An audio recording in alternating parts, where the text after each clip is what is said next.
Hello बच्चों, आइए इस प्रश्न को सॉल्व करते हैं जो कि हमारा सबसे बढ़िया क्वेश्चन आपके पास था बच्चों इस पूरे टेस्ट का। उसने बोला है कि 0.01 मोल जलीय विलयन का HCOH विलयन के हिमांक का अवनमन इतना दिया है। यूरिया का 1 मोल जलीय विलयन हमारे पास जो है विलियन, ये विलियन वो माइनस पर जमता है, तो यह मानते हुए विलियन का मोलरता मोलरता लगभग समान है। तो इसका हमें बताना है बच्चों आपके पास पीएच क्या रहा होगा। ये उसने हमें क्यों बताया है, जिससे हम लोग देखो पहले डेटा का यूज़ करके हम बच्चों जिससे हेनरी कांस्टेंट, सॉरी हेनरी कहते हैं, के एफ निकाल सको, इसलिए उसने हमसे पहला डेटा दिया हुआ है ना, क्योंकि हमें उसने बताया नहीं कि हम विलायक क्या ले रहे हैं।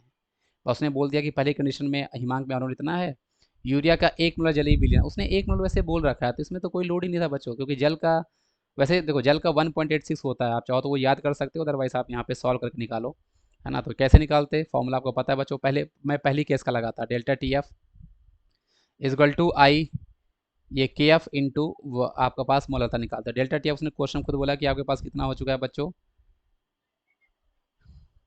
0 पॉइंट, अच्छा उसने हमसे बोला हुआ है कि यूरिया का 1 मोल हमें इतना देता है, जमता है, तो यह मानते हुए विलयन की लगभग समान है, आपको इसका निकालना था। तो पहले आप क्या करते, यूरिया वाला केस से आप यहाँ पे के एफ की वैल्यू निकाल लेते, क्योंकि यूरिया के लिए आई की वैल्यू तो 1 हमारे पास होगी ही होगी। तो डेल्टा टी एफ इसका आपके पास बच्चों, देखो डेल्टा टी एफ क्या होता है, जल मतलब देखो उसने बोला कि इतने पे जमता है, ध्यान रखना विलियन। तो डेल्टा टी एफ क्या निकालते हैं, जो भी आपका सॉल्वेंट होता है उसका माइनस सोल्यूशन का जो भी हमारे पास फ्रीजिंग पॉइंट होता है। तो पानी का तो जीरो ही होगा, माइनस आप 1 पॉइंट माइनस कर दोगे तो ऐड होकर डेल्टा टी एफ आपके पास बच्चों हमारे पास कितना आ गया, 1.86। ये 1.86 आपके पास है। के एफ आपका यहाँ पे निकालना था, जल का नहीं दिया था, तो वैसे भी सेम ही आएगा। एम की वैल्यू क्वेश्चन करते करते याद हो जाती है। एम की वैल्यू आपके पास क्वेश्चन में हमारे पास 1 मोलर बोला है, तो यहाँ से के एफ इजगल टू आपके पास 1.86 आ गया, तो ये मुझे पता चल चुका है। अब एक्जैक्टली सेम के एफ को मैं इक्वेशन नंबर 1 के लिए फॉर्मिक एसिड के लिए मैं यहाँ पे यूज़ करने वाला हूँ। यहाँ पे डेल्टा टी एफ उसने क्वेश्चन बता रखा है, आप यहाँ पे आई, आपको यहाँ पे आई निकालना पड़ेगा, क्यों, क्योंकि ये आपका आयनाइज होता है, और उसी आई से आप बच्चों अल्फा मतलब निकाल सकते हो। तो आपके पास यहाँ पे डेल्टा टी एफ क्वेश्चन कितना आया हुआ है, 0.02046 आई आपको निकालना है। और आपके पास के एफ की वैल्यू आपके पास क्वेश्चन में 1.86 आ ही चुकी है, तो इसको भी मैं 1.86 ले लेता हूँ। बहुत ही बढ़िया क्वेश्चन है बच्चों, ये आपके पास 1.86 है। और मोललता आपके पास क्वेश्चन उसने हमसे 0.01 बोला हुआ है।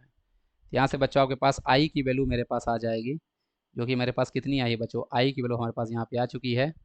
सॉल्व करने पे आप इस पूरे को सॉल्व करोगे तो आई की वैल्यू कितनी आ जाएगी, 0.01 से इसको डिवाइड करो, और ये 1 पॉइंट ऑलमोस्ट बच्चों आपके पास ये 2 के आसपास मेरे पास लग रहा है मुझे आएगी।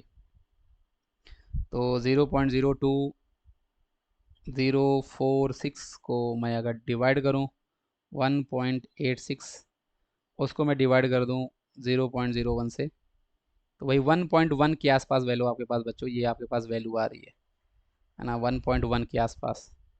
तो ये 1.1 के आपके पास आई की वैल्यू आ गई। अब हमें बच्चों देखो पीएच निकालना है, उसके लिए आपको बच्चों अल्फा निकालना पड़ेगा। देखो ये थोड़ा सा आप ड्रॉपर बैच के हो तो आपको ये फॉर्मूला पता होगा बच्चों, कि कंसंट्रेशन निकालने के लिए बच्चों हमारे पास फॉर्मूला होता है सी अल्फा। सी मोलरता, और मोलरता आपके पास उसने सेम बोला है, तो जो आपके पास मोलरता होगा वही आपके पास सी हो जाएगा, जो कि उसने क्वेश्चन में बोला हुआ है 0.01। अल्फा बस आप निकाल लो। और अल्फा कैसे निकालोगे, अल्फा इक्वल टू हमारे पास होता है बच्चों I-1 और n-1 आपके पास होता है। आई किलो आपके पास 1.1 आ गया, -1 करोगे, फॉर्मिक एसिड आयनाइज होके बच्चों आपके पास 2 आयन देता है, ये तो आपको पता है। आपके पास यहाँ पे HCOO माइनस देगा और H प्लस आपको देगा, तो ये वैल्यू आपके पास बच्चों हमारे पास 2 - 1 हो जाएगा। तो यहाँ से हमारे पास 1 हुआ, ये 0.1 हुआ, तो अल्फा की वैल्यू आपके पास बच्चों हमारे पास वैल्यू 0.1 के आसपास आपके पास आ जाएगी, है ना। ये 0.1 आपके पास हो जाएगी। तो सी किलो आपके पास क्वेश्चन कितनी दी हुई थी बच्चों, उसने 0.01 आपके पास मोलरता थी, उसी को मोलरता मान लेना है, दोनों उसने लगभग समान बोला है। और अल्फा की वैल्यू आपके पास यहाँ पे क्वेश्चन बच्चों कितनी है, मेरे पास 0.1 है। ये सॉल्व करने पे बच्चों आपके पास 10⁻⁻², यहाँ से तो 10⁻³ आपका H प्लस आ गया। अब पीएच क्या होता है, माइनस ऑफ लॉग होता है, तो आपके पास 3 आ जाएगा। बहुत ही बढ़िया क्वेश्चन था बच्चों, ये आपको आना जरूरी है, पीएच आपके पास 3 हो जाएगा। जेई का ये PYQ क्वेश्चन है।